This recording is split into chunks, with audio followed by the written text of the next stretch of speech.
Good morning, everyone. My name is Suzanne Walker. I am the supervisor at the Indiana State Library's Professional Development Office. Thanks, everybody, for joining us today. We're really pleased to have Josh Petrusa, who is a librarian at Butler University, to talk to us today about organizational change. I do want to start the webinar off with a few announcements. This webinar is provided as part of our Topics in Academic Libraries series. To register for other webinars available for this series or other trainings, be sure to check our events calendar. We do still have a few more webinars coming up in 2017, and I do want to let everybody know that our new list of webinars for 2018 is going to come out at the end of December, and we'll have a few scheduled just to entice you all for next year. The State Library has many ways we try to stay connected to library staff across the state. I hope that a lot of you guys are already subscribed to the Wednesday Word. We also do offer a blog that provides information about our collection and interview spotlights on library staff from across the state and information about upcoming events. If you haven't taken a look at our blog, really take a look at that. It's really well written and very fun to see what's going on in Indiana with all of our libraries. Sound issues. If you're having any sound issues, please see the sound issues box that's below your chat box. If you're unable to resolve the sound issue you are experiencing, we are recording this webinar and you can watch it offline after the meeting has ended. If there is a global sound issue, we will say that in the chat box so that you can see that, but at this time we're not experiencing any sound issues. Today's webinar will be archived and available to access and share on the State Library's Archive Trainings page, and your LEU will be available for download at the end of the webinar, as well as a survey for you to take right afterwards so you can let us know how we did. So without further ado, I'm going to turn the presentation over to Josh Petrusa, who's joining us from Butler University. Josh? Thank you, Suzanne, and good morning. And it's my understanding that Suzanne is going to stay on the line for me a little while because I may need some help with translation. So I am on the academic side, and I've been asked to come and talk to you guys about this today because it's based on an article that I wrote for Library Leadership and Management, specifically focusing on system migration, but it is sort of academic oriented, but I know that all the change management stuff translates to things that public libraries go to, and it's my understanding that probably the majority, if not all of you, are more on the public library side, if that's correct. Yes, so I will be sure to try to jump in if I feel like something needs to be clarified for public library. Thank you. So, yes, anyway, I've been introduced. That's my name. That's my title. That's a little outline of the Irwin Library at the bottom of my slides. And that is the title of the full article that's available from Library Leadership and Management, which is open access. And so that's available if anyone wants to read that later as well. So again, a lot of this is system migration oriented, tech services oriented, but there's a big chunk that's all about change management. And that's why I was asked to talk to you guys about some of this stuff today. So let's see, how is this working? It's working like that, right? There we go. All right, so it might seem scary to you, but upon reflection after we had gone through a lot of change at Butler University Libraries was that the best catalyst for encouraging wider library-wide change was a system migration. And at the time, this was a big shift from a standard legacy client server-based ILS, integrated library system, library management system, whatever you want to call it, to a cloud-based, web-scale, software as a service, throw any word you want at that, next-generation ILS. At Butler Libraries, we'd already gone through a fair amount of changes on the public services side, but a lot of other things in the building, as well as the tech services department side, were pretty darn stagnant and tied to a lot of legacy practices from decades past. So we had this system migration that was impending already, so we tied a lot of these things to organizational restructuring, a new strategic plan, and even changes to the physical space of our main library. All of these individual changes were intertwined with the details of the system migration as we rethought how we did everything. So yeah, that seems big and scary, right? But the takeaway should be is if one thing is changing and you know what's happening, you might as well attack other changes that you've been putting off with an opportunity to re-examine what you do, why you do it, and be sure that all of those things are furthering your mission, or that there are things that you're doing that are taking away resources from other things you could be doing which might further your mission better. Hey Josh, Yes, you might be doing this later, but can you give us an example of a legacy service that you realized you were still doing that maybe was not a great idea to continue doing? Is that something it you is totally coming have? later. Okay, all right, sorry. Thank you for keeping me on track. Um, this slide is coming from ACRL, the Association of College and Research Libraries, so our academic side of the ALA house. And they've had an initiative the last few years called the Value of Academic Libraries, which is a group that's very research oriented that works to produce promotion materials and research documents looking at showing to university administration the value that academic libraries provide to their campuses. So in era of state funding cuts and other challenges to how higher ed has always operated, academic libraries, and specifically ACRL, have been offering ways to allow academic libraries to have tools to show to administrators what their real value is and what the investment in a library actually gets them. So I know that there's a parallel to this on the public side, absolutely. So how do you stand out to your community? What is your brand? Are there things that you are doing that people really appreciate? Are there things that you could be doing but you aren't because you're still doing the same thing that you've been doing for a long time because that's perceived to be the main value that you offer? And for us, this is it made sense to take a step back and question this. What was our brand to the campus? Very briefly, what does the university president know about the library? It's his job to take care of a lot of other big things: fundraising, alumni relations, management of all kinds of other stuff. Does he even know what the library does, and what is the couple things that he might want to know about it? We wanted to shine a light on the innovation that we were doing, and if we could find any ways to have the library be a way that Butler would stand out. And also really basic things like how are we using the resources provided to us? Does university administration see us as a big black hole, a money pit? Do we need to revise our image? Are we providing services that are central to our professional mission? Yes, that's absolutely the next thing I was going to say. So whether that's your board or local government, county government, is there a sense that the library is providing a good return on investment? What is your image? What are the services that you're providing, and how do those things reflect on you?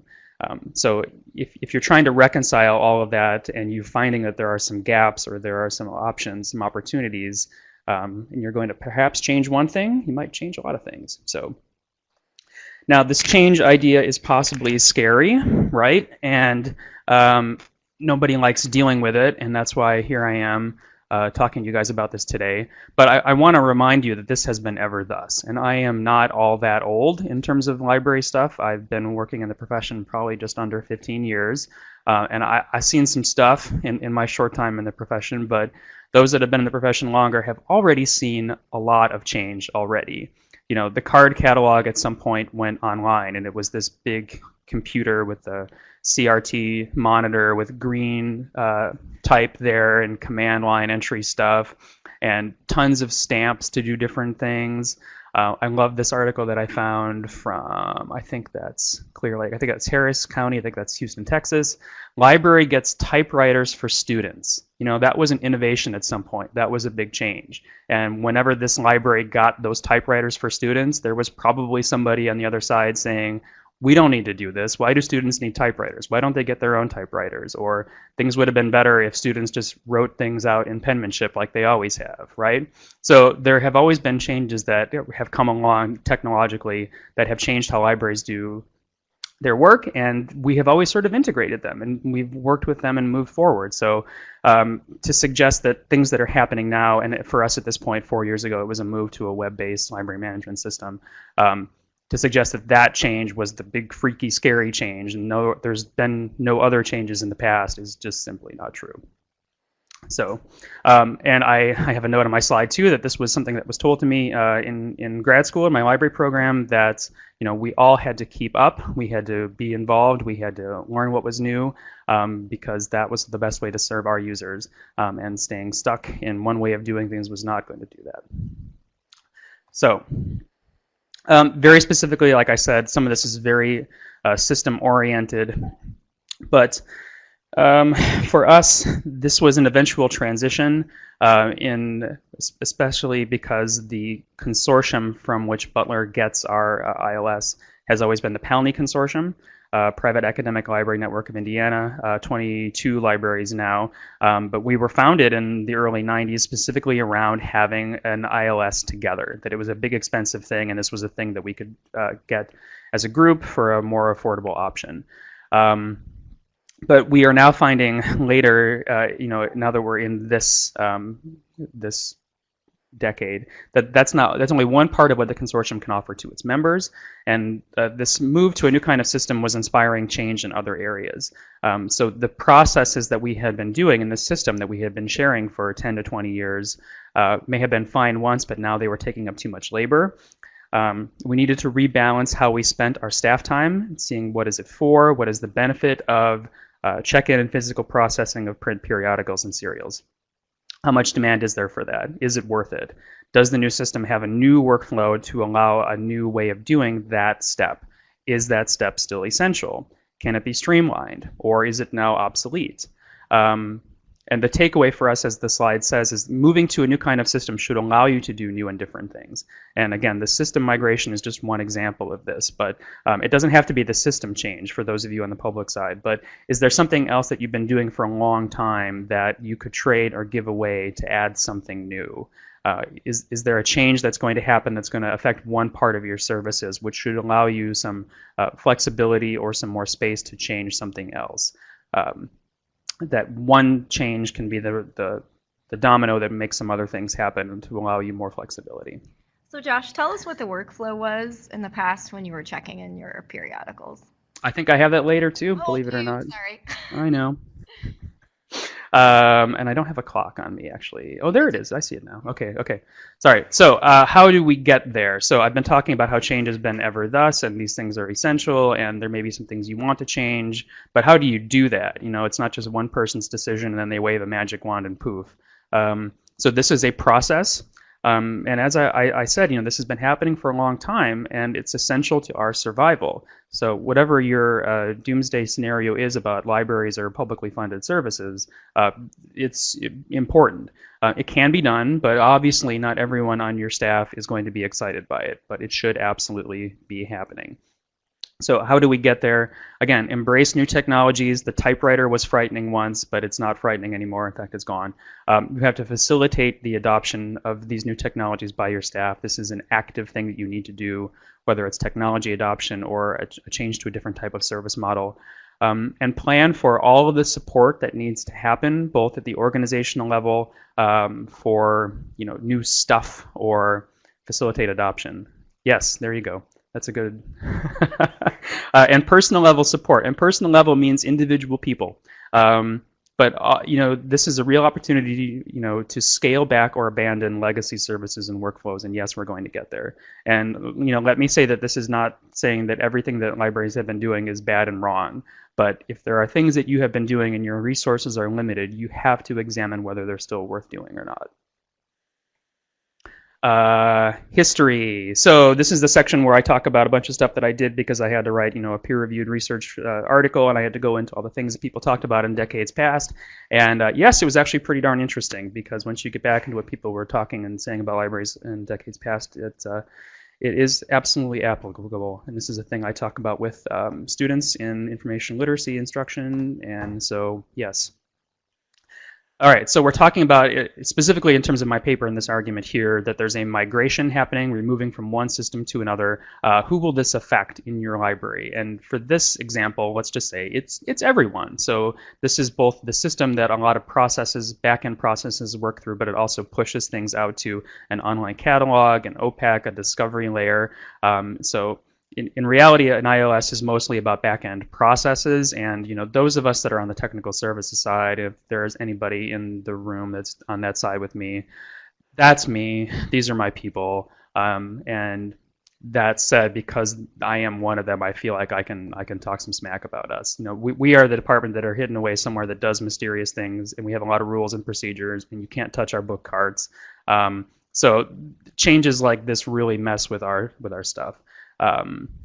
Yes, for public libraries, if you have big change coming, who will the change affect? And it's more likely to be more people than you think it's going to be.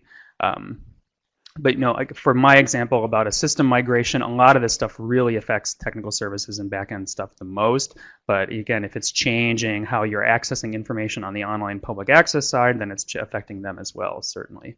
So this was a cool article that I read from 1991 by a guy named Arnold Hirschon. I forget, let's see, back then he was at Wright State University and I think is now at Case Western, or was last time I checked. This was a special issue of the Journal of Library Administration called Managing Tech Services in the 90s.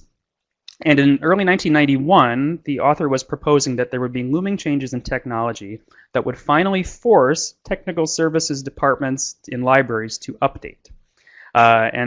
Hirschon has this diagram here where he argues that library staff, and very specifically technical services staff, see themselves as the center of the library. So if you go back to the ancient times, the Ptolemaic view of the universe, where the Earth is at the center of everything, and then you get Copernicus eventually, who says, no, I think there's a sun, and I think we're going around the other way. So Hirschon's argument here is that while it's reassuring to library staff to think that everything in the information world, and by that he means not just library services, but authors and publishing and bookselling and et cetera back in 1991. It's reassuring to think that everything revolves around library technical services and the processing of items. It is not the center of the library world, nor are libraries the center of the information world, which is really darn prescient for 1991 as you start to think about how technological changes sort of disintermediated libraries as the main source of easy access to information. So Hirschon is arguing back then that this fallacy sees where technical services or library people see ourselves as the center of the information universe does us a disservice, because then we assume that everything has to revolve around us and that we are the centers of everything, and that whatever we do, people just have to react to. Now, all of us prefer to see that our specific job at our institutions is the most essential to the success of the library, but that just cannot be so. And imagining that everybody else in the organization should revolve around you is obviously dangerous as well. Hirschon has this table in his article as well that shows a technical services organization chart from 1975, which at that point was 16 years earlier. And he says the organization chart in 1991 would look exactly the same. And the library that I first started working at in 2003, that was the same org chart. And when I came to Butler in 2010, that was the exact same organization chart. So why had the library organization structure not followed changes in the information world? Was it because we saw ourselves as the center of the world and everybody had to just do what we were doing and there was never any question about it? Why exactly did this happen? So I understand that maybe a lot of you are perhaps at smaller libraries, and if that's incorrect and it's my bad assumption, my apologies, but does this match something that you have seen in your library structures, that there's somebody who's in charge of this whole department and there's very defined roles between what is cataloging and what is buying stuff and what is perhaps periodicals, serials, etc.? We do have some people typing, but I'll just chime in and say that yes, I've certainly seen those. Katie is coming in and saying yes. Andrea says that she disagrees with Hirschhorn. So Andrea, you're welcome to put some comments in about more about that. That's interesting. The article was certainly a long time ago, certainly also, and I'm sort of saying that people have been talking about how there are changes in the outside world that should be reflected in library organizations, and sometimes those are slower to get there. Ended up making. And you can see Carol's comment there about how they changed their ILS at the end of August, and in making things easier for information and circulation staff, it ended up making more work for more tedious work for the tech staff. I see Andrea's comment there. Okay, yes. So yes, but I think it's not that there shouldn't be people that are doing it, but I think I can go back a slide. The argument is that the perception that everything has to work around the way the technical services wants it to happen is the fallacy. That people can access information in other ways, and that there are other ways to get at it, and that if they didn't do the things the way that they do them, there would still be access to information somehow. Now, I'm not suggesting that there wouldn't be a library, but I think that's not exactly what he's getting at. And And I will move I on would with also details about that. Right. I would also say, though, that of course, if we don't have patrons, then we don't have libraries. Here you go. That's a better So, one. who is the center of our But library? again, this is the 1991 world, which is why I Right. have some, old school slide photos on there. So the the fallacy Ptolemaic Copernican thing is just getting at an idea of what it should be. And so his recommendation in the 1991 article is a library organization chart should reflect alliances with other information providers on campus. The fact that you're not alone in this, that there are other people on campus that do something similar, and your org chart should reflect the fact that that is a thing that happens. You're not on your own. View the library from the outside in, stressing the services to the user rather than the internal operating procedures. I think that's that key thing about seeing yourselves or your department as the center of the world. That there are services to the user that need to drive why you do things, as opposed to, well, this is the way that our procedure works. And then decentralizing operations, that if there's things that other people can do, that if there's cross-training that's possible, that's not a bad thing. Be dynamic and with annual fine-tuning in terms of your org chart. Maybe not annual fine-tuning, but understand that as changes come, you may need to change what people are doing. And again, this is 1991. Be sophisticated about integrating technology into the organization, because that was on its way, if not already there. So again, this is how Butler responded to these things. Well, sure, okay, we're working with the IT department, we're working with the Honors College, and we're consolidating service points to make things simpler for the user, so that it's not wondering, am I going to the right place because the library is set up this way? We're going to do it a different way. Locate things where they need to be, not where we've always put them. Every opening requires an adjustment. Every time we have a vacancy in a job, we don't ever hire it the same way. We tweak the job description every time. And yes, new technology, new procedures. This was another interesting article that I found, which I won't take too much time on it, but the author Gertrude Koh, writing in 2000, says that you can take these services and the skills that have always existed in technical services departments and put them to different use.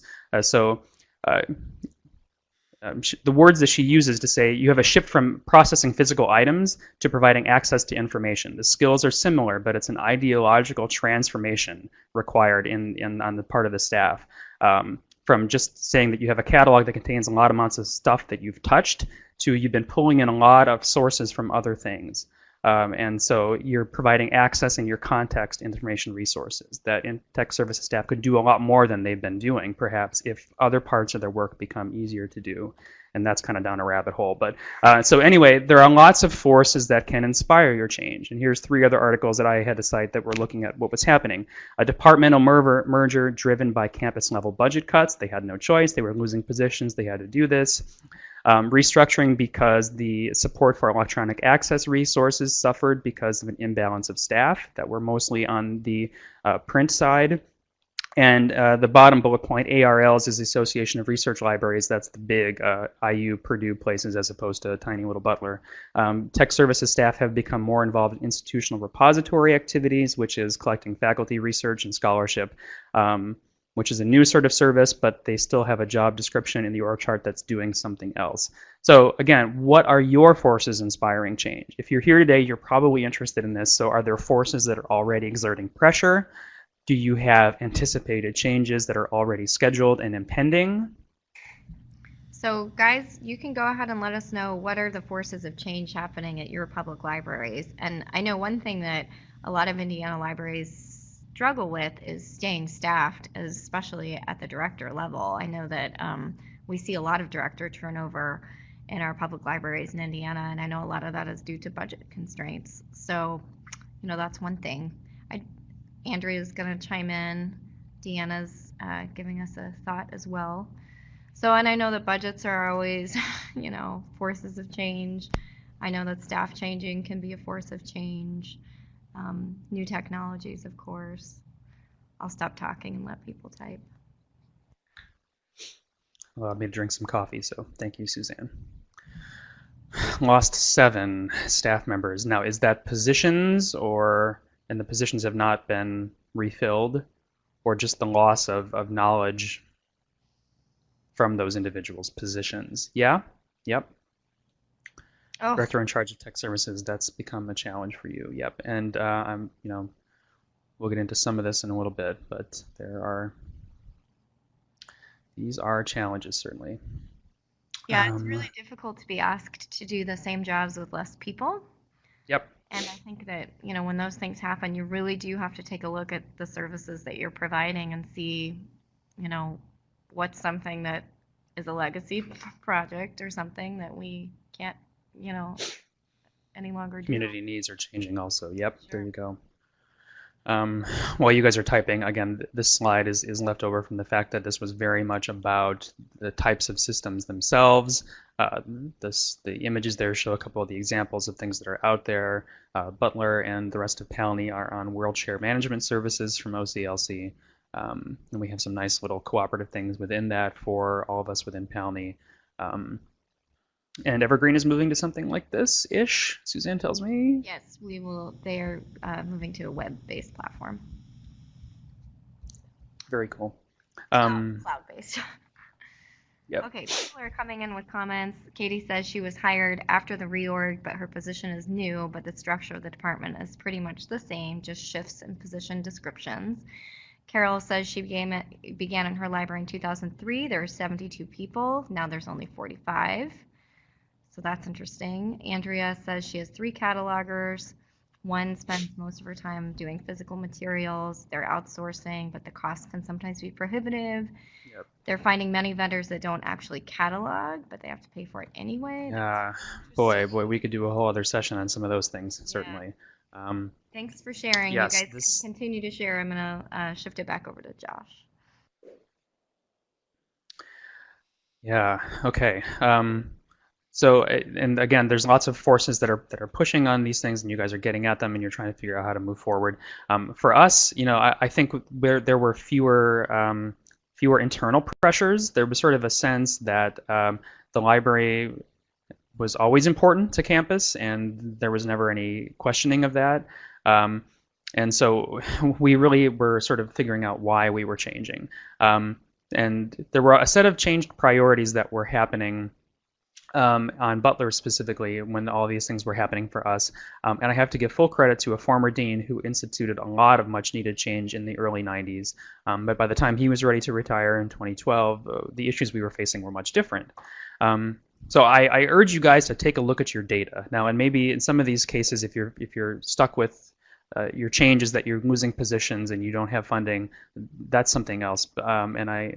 But there are probably still measures that you can look at as you're trying to figure out, are there things that you should be stopping? Are there things that you should do less of if you're trying to cover more activities with fewer people? This graph made it real easy for me. In fiscal year 2001, 2002, from fiscal year 12 to 14, this was our library resource expenditures change in terms of the balance of what we spent on physical materials, things that you can tangibly hold, and online access to electronic resources. So between fiscal year 2002 and 14, the amount we spent on physical materials dropped by at least half, and the budget on a whole went way up. Thank you, Butler. And now we are at the point in fiscal year 14 where it's just about 75 or 80% of our budget goes to online access to electronic resources. Similarly, so these are measures of things that we do with our staff. And you start all the way over there on the left, and that is items borrowed from other libraries on interlibrary loan. The next thing is reserve loans, textbooks, things put on reserve by faculty for students to use for a few hours at the library. The next one over, total loan transactions, is all of the books and reserves and CDs and laptops, headsets, things that are checked out in the system, barcodes scanned in. The next thing is ebooks accessed. The next one over, content DM item views, that's a digital image repository where we've been digitizing and putting stuff online. Items viewed by people around the world. Full text article requests, so those are all of our online access databases, electronic journal subscriptions. And then digital commons downloads is our institutional repository where we preserve and provide access to things written by Butler faculty and students for the benefit of people around the world. So we had a lot of staff dedicated to checkout and processing items that are on the ILL items and reserve loans and loan transaction, and we had almost no staff working on the two things on the far right, that were the bulk of the usage of actual Butler patrons, as well as people around the world. Yes, so again, I talked about Palney. This is the context of how that was all happening, moving right along. Locally here at Butler, some other pressures that we were seeing. It was the 50th anniversary of our library building. That is a cake that is in the shape of the library building that it is photographed being inside. Yes, that's very meta. We had a new dean of librarians. We went through a strategic planning process for the first time. And at the 50th anniversary, we sort of realized that in 1963, when the building opened, since then the campus student population had doubled, but the library actually had fewer seats available to students in 2013 than what was advertised when the building opened in 1963. So we were going in the wrong direction. We had a new dean, we needed a new plan. We did a state of the library. We looked at all the data that I showed you already. We started talking about what is our brand, what do people need from us. And so all of this was getting into the changes that was coming with this migration. We were trying to figure out how we fit into campus and what it is that we were doing for people. We were not always being very strategic in the years previous. We were just going along as always. So yes. And again, migration was driving the change as we went back to the whole idea of organizational structure. We had very traditional departmental units in the library at the time, and increasingly our budget was shifting to online resources, but our activities were still very print-centered. We spent lots of time processing gifts and donations. We spent lots of time reselling individual discarded items on a Libris. We spent a lot of time processing items with multi-part forms on different colored copied papers, going to different people in different files, periodical check-in and labeling. The budget support was pretty stable, so we had added electronic resources, but we hadn't really been tracking usage statistics on those. We didn't know what was being used and what was not being used. We weren't really talking about ebooks yet. We were doing a lot of stuff the way we've been doing it for a long time and hadn't changed anything in terms of how we were managing it. So all of this stuff was happening, and we decided we needed to really go about this in a better way to get all of our staff, a lot of whom had been with us for a long time, through these impending changes. Can you just repeat? Now this book, Josh, can you just repeat what you just said? Because I think that's really important. That's what I'm getting to, yeah. So we had this sense that a lot of our staff had been with us for a long time. I think the average was 19 years, at least, when I arrived here in 2010. And helping them through these transitions was going to be essential to getting everybody through this. Now, I mean, again, I understand that I was not in the position of having to cut positions or losing people, but we had an understanding that we were going to have to help everyone through this because these were changing things that they had been doing the same way for a long time and that they had a lot of themselves wrapped up in. And I just think I just think it's so essential to remember that if you are making big changes in your library, especially like if the director thinks, oh, we need to do these changes, to really get all of the staff involved in the changes. And Josh is going to talk about some different ways to kind of do that, I think. Yep. But I just think that's so important. So thank you. Yep.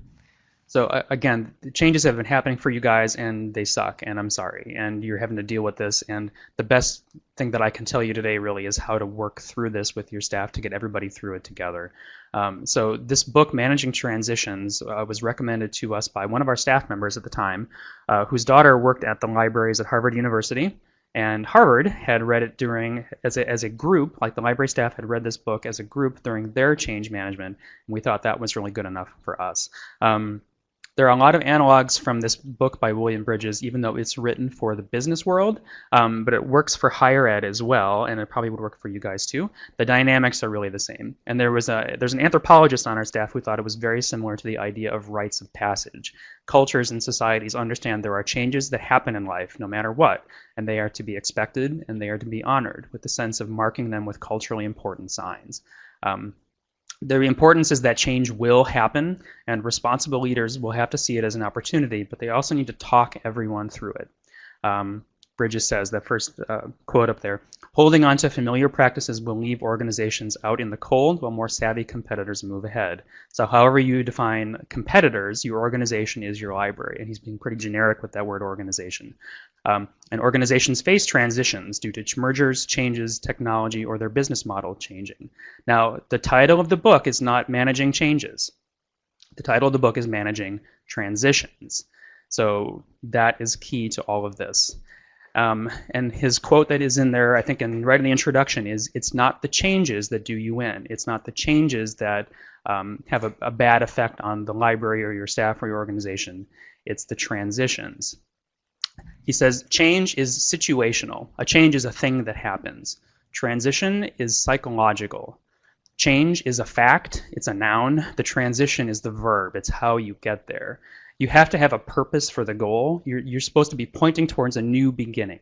But it's important to recognize that you have to handle this well and see all of your staff through all of the stages as the organization faces this change and this transition. But everybody in your staff is going to experience this very differently. So the important thing for leaders, and this is why this was the perspective that I have on this, is communicating the goals. Why are we doing this? Why are we choosing to go there? And understand that everyone's going to have a different take on those goals and the experience and the transition that they are going to go through. So there's a lot of steps to this. I got a lot going on in this slide, I know. Everyone faces the transition, the change differently. For some, there will be great loss. There will be bewilderment, perhaps even grief. You may have staff who are experts at what they do, and taking it away takes away their sense of self. And that's much bigger than labels and stamps and barcodes. The Palney Consortium funded the Singer Consulting Group to come out and do a workshop with us on change management. And they used this assessment, this change style assessment, which was developed by the Ryan Group. The tiny little URL is available there in the bottom right of the screen. But all of us took this inventory, like a Myers-Briggs sort of thing, and we published out every staff member's change style, your preferred change role. And it's one of those 4 things right there you can see on the right side of the frame. So do you prefer to lead or follow? Are you very people-oriented, or are you task-oriented? And are you excited about change, or are you more cautious about change? Do you have a low emotional expression? Are you going to be very outward with your emotions, or not so much? So all of us within the library knew where each of us fell on this change style map. So as we were going through all of these changes together, we knew where we all were. And the importance of all 4 is key. Now, leaders need to have vision stating where we are going and why, helping everyone through the transition. But Josh, the initiator, very excited about the change, low emotional expression, needed reminding that this was going to be a lot harder on other people than it was on me. And so I admittedly am not great at empathy, but I had lots of other people on the staff and they were helping people out. So the protector in the upper right, they're not going to be a leader, and they're going to be focused on the people, that they're going to be helping everybody in the staff feel like they're not being left behind. The questioners are cautious about change, and they're going to be very task-oriented. They're going to be ones that are making sure that every little step is followed, that you're not forgetting something along the way. And collaborators are not really the idea people, but they are ready to be excited about it, and they're going to help everyone else through the change. So one thing yes.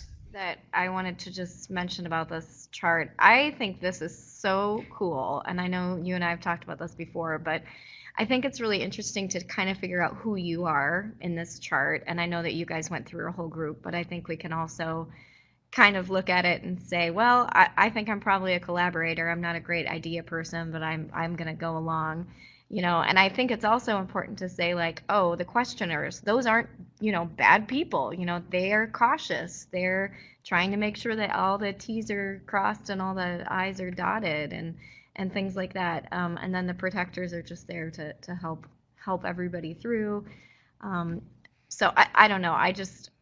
I find this graph to be really, really helpful, and it's a positive spin on all the people on your staff. Yeah, and on the left side of the frame, and thank you, Suzanne, the title is Reflect and Say Thank You and Grieve. That's the left side of this. I've really crammed a lot on here. The photo in the lower left is an event that we had that our dean organized for some of our longer serving library staff, people who had been there 20, 30, 40 plus years, who were really going to be affected much more emotionally and seeing these things as losses. in a way that I personally I didn't have that perspective and I didn't have that approach on it. And Bridges encourages you to make sure that you think through the losses people are facing, that you're not just rushing through to get to the goal, but that you're helping them grieve for these things that they feel are very important or invested in, if those are things that, for reasons that you've gone through, from organizational budget, funding, need, etc., the data, these are things you have to change, but you have to help people through the loss of them. And Bridges talks about that there are three phases of a transition. There's this letting go of the old ways and your old identities, the things that you always have done, the way that you have always done them, and the value that you saw in them, or the way that you saw your own self-worth tied up in them. And then there's this neutral zone, which is a huge in-between time when the old stuff is sort of gone. And there's lots of examples in the book from organizations and physical manifestations of this thing when the old is actually gone. But the new isn't fully operational. You're not actually in the new thing yet. You haven't moved the desk. The shelves haven't shifted yet, but the other stuff is gone. And he says this is the critical time for psychological realignment and repatterning. And eventually you get to a new beginning and you're developing a new identity. But in phase one, ending and letting go, the important thing for leaders is to help people deal with their losses, to help them grieve. Phase two is the in-between, where there's all kinds of critical realignments that are happening, and it is a time of creativity and chaos. And that's scary, but it's also exciting. In phase three, hopefully there's some new energy. People can now see themselves in the change. Not everyone is going to experience the grief stage to the same extent. Not everyone is going to experience new energy in the new beginning. And it's important to note that the transition starts with an ending and finishes with a beginning. And there's this transition curve, that there's a sense of becoming, but that chaos equals creativity. This neutral zone era section is you're neither fish nor fowl. We had the Escher in there that we looked at a long time. The neutral zone is respected as a time of great creativity, where people are going to develop into what they will become, repattern and renew themselves. And Andrea, I understand that is the argument on this, but what Bridges is trying to say is that this is an opportunity for people, that it's difficult for them to let go of these things. But if leaders can help them see the value of where we're going, and can help them understand that they're going to be supported and that they need to be helped through with the idea that this thing that they're doing has to change, and they are an important part of the organization, and we need to help them join us in the new beginning. That is a thing that is essential and part of this transition. And I think Bridges titles this chapter. Sorry, I'll just say that I think that respecting all of that knowledge that people have, is part of this. I think sometimes people that have been, I don't know, the folks that have been doing it the same way such a long time or whatever, I feel like if the leadership can really come to them and respect all of the things that they've brought to the organization over the years, I really feel like the step that sometimes is missing is that, bringing them to the table and allowing them to grieve for the things that are going to change, and really allowing the time. And the slide that you had before about, how time can kind of vary depending on which kind of group you identify in. That neutral zone is really big, and I think a lot of times when we institute changes in libraries, we don't do a letting go phase. We don't necessarily have a neutral zone. We just immediately go to the new beginning, and I think it's really important to kind of respect the fact that people need to go through these processes, and I love the fact that you talked about how it's psychological. Oh, and also, Josh, are you willing to share your slides afterwards? Oh, sure. Okay. Yeah. All right. Thanks. So this neutral zone, sense of becoming, chaos and creativity. Bridges titles the chapter on this, leading people through the neutral zone. Leadership is needed because people's anxiety rises and their motivation and their productivity falls while all these things are happening. It's easy for your staff to get polarized. There's those who want to go back and say, why are you people throwing away all of this important stuff? And there are those who want to rush forward and say, none of that stuff is important anymore. Teamwork and loyalty will be undermined, but temporarily. Bridges lists a lot of strategies for managers, which involve creating mini goals, setting little things through the transition that are going to help people realize we're getting there. We've taken the next step. and having rules and structure about everything. Letting the chaos also encourage innovation. Like, yeah, it's crazy that none of this stuff is going to be able to be on shelves in the next 3 months while the new wing is built. But what do we figure out about the access to those things in that time? Like, do you have to figure out a different solution, a temporary solution that can be the inspiration for a new one? And this transition curve is from Bridges' book. And those are all those emotions that people are going through as they go between the ending and the new beginning. That yes, there's fear and anger and frustration, and at some point there's a lot of skepticism, even as you're still on the upswing. Yeah, and because I was a film major, this resonated with me very much with this film that is one of my favorites called Stalker by the Russian director Andrei Tarkovsky. In this film, it's set in a present, but there's this zone. There's a forbidden place that people are not allowed to go into that's been created either by aliens or a meteorite. Just follow with me for 30 seconds here. And there's a writer and a professor who are led by this character called Stalker to a place called the Room. And that's the thing on the right side over there. According to the Stalker, this is a place where your deepest wishes come true, and they want to be led into this place, but they are forbidden to do so, and they have this guy doing it for them. According to the Stalker, the zone is a highly complex system of traps. All of them are deadly. Our moods, our thoughts, our emotions, our feelings bring about change in the environment itself. We are in no condition to comprehend them. The old traps vanish and new ones take their place. The old safe places become impassable, and the route can be plain or easy or impossibly confusing. They require a leader to protect them from themselves and in a constantly uncertain and changing environment to get them through to their goal. It's deeper and awesomer than that, but that's a start. And the quote there in the middle of the slide is something that the Stalker says at some point in the film. Pliancy and weakness are the expressions of the freshness of being. What has hardened will never win. Being flexible, yes. Anyway, cool movie, very long. It's in Russian. Sorry about that. So again, the migration that we were going through, and I'm looking at the time too, and I got to keep moving here. This is a presentation that I gave at ALA in 2014. Successful dairy relocation, moving cheese for fun and profit. I was understanding that my role in this as a leader for my department and as an associate dean at the libraries was understanding that I was changing things underneath everybody, but it needed to happen and I needed to play a leadership role in this. But yes, as we've been talking about, it's important to help your staff through this transition. Over-communicate about everything that is happening, everything that you're learning. If there's a meeting that you are sitting in with some other people and they are not a part of it, make sure they get all the information afterwards. Allow for various learning styles. So for us, there was all kinds of training materials that were available about how the new system was going to work. Some people wanted to read them over the weekend. Some people wanted to watch this together in a group as a webinar. Some people wanted to go about it in different ways. But everyone needs opportunities to get together and learn and listen and share. Again, those 4 different change styles, everyone brings a different perspective to how we need to handle this. We talked about marking the endings. We talked about moving through the grief stages and saying, I know we're done with that and it's weird, but we are done with that.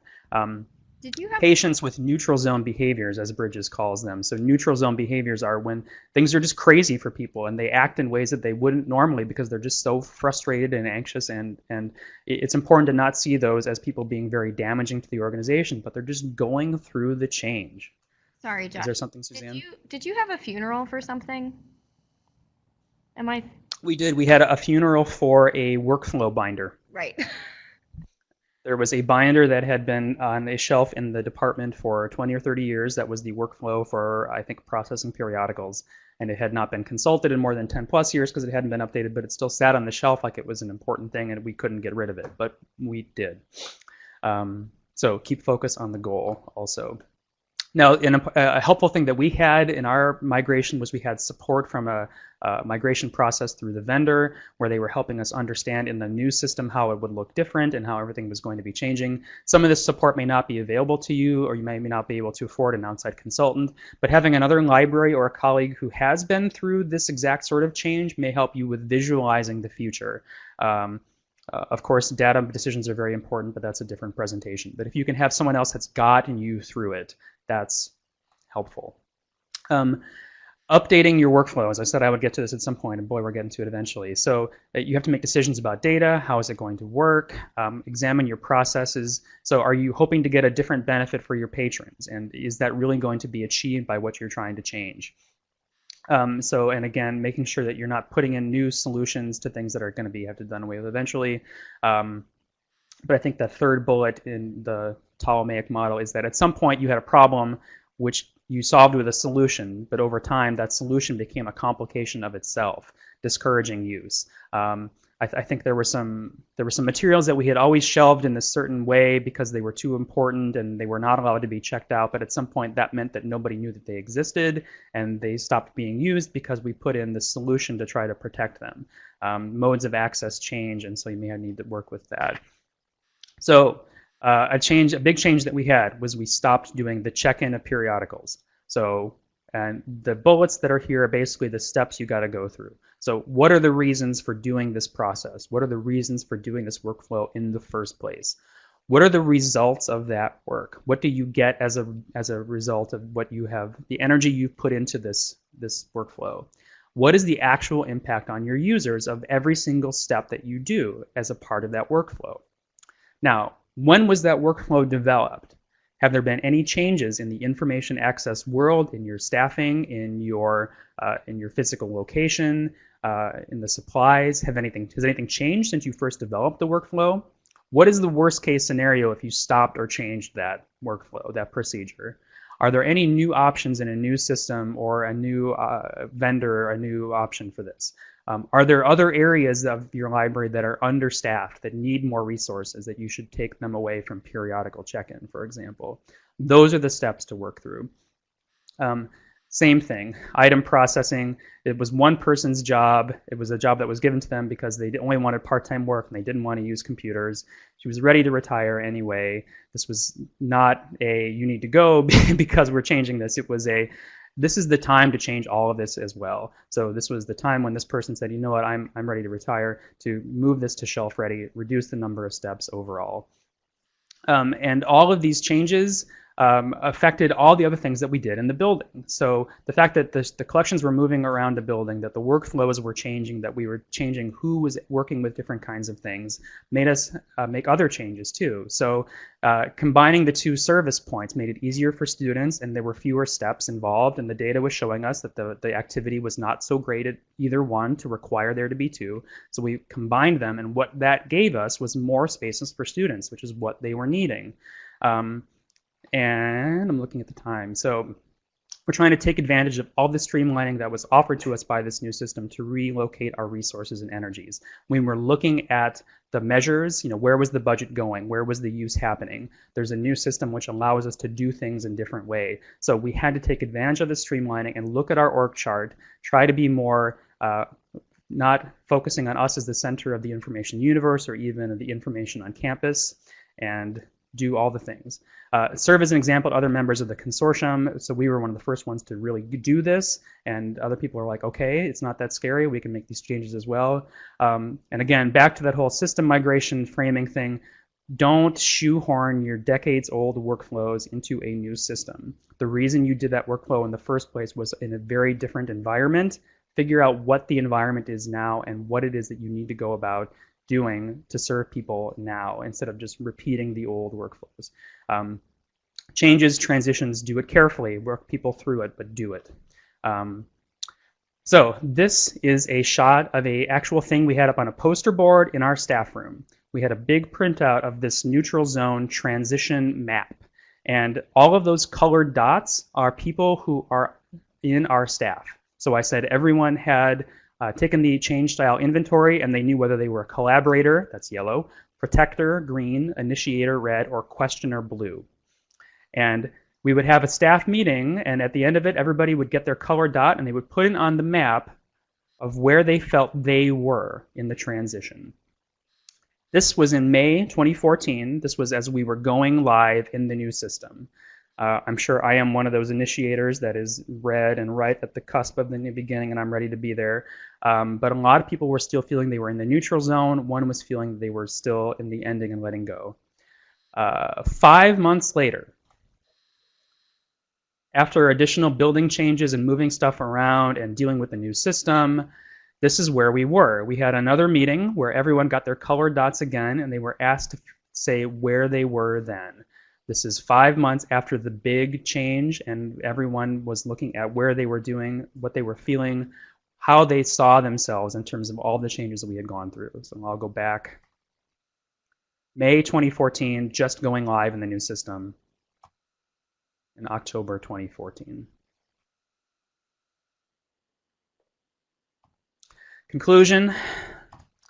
So for us, the outcomes were realigned library services. We had people and services in the ways that students and faculty wanted them, efficiently provided, balanced for how we were spending our money. We have new high-impact collaborative purposes. We were focused on other units on campus, not just ourselves. Keeping to the core tenets of our profession while finding and taking advantage of the inefficiencies in our previous workflows. We could shift our staff to new higher demand services, reorienting the tech services staff to do the same amount of people, but just doing different things. Leaders need to guide the personnel along this change journey, providing the vision, honoring the past, and reassuring that the ultimate goal is rewarding. One could say that we sometimes have the luxury of living the unexamined life for too long, and at some point you have to come to terms with the reality of your environment, of your users, of your community, and face the future. And if those are unfortunate changes that are happening, how can you deal with them in the best way to get everyone through the transition and provide the services that you want to provide? And my goodness, I've been talking a long time. Wow, so much information. So we really are out of time, but I want to thank you so much for doing this today. Julie is saying that she loves that it will always have endings and new beginnings, and she likes how you covered respecting all people through the change process. So does anyone have any questions? We'll just stay on a couple more minutes. Josh, if you would mind unsharing your screen, I'll go ahead and put the LEU certificate up. Are there any other changes, or not changes, questions that people have? I did have one, Josh. How long did this process take for your whole big change? Was it a year? Was it longer than that? It was at least a year. I think I stopped sharing, correct? Yes, you did. You're fine. Yes. We started the process of choosing a new system in the fall of 2012, and the decision was made by early 2013. We went live in the new system in May of 2014, but we spent the summer of 2014 moving collections around the building, consolidating two service desks into one, moving people into different offices, and getting everybody reoriented around the fact that we were using a new system, had a new online catalog, and had new ways to access information, and had collections in new places in the building. So the planning sort of started in the fall of 2012, and I think we got through it through the fall of 2014. And would you say that staff are still adjusting to some changes now 3 years later, or has everything been... It's funny how ancient history this seems to me now. Really? Is really true. I mean, we've gotten so used to it.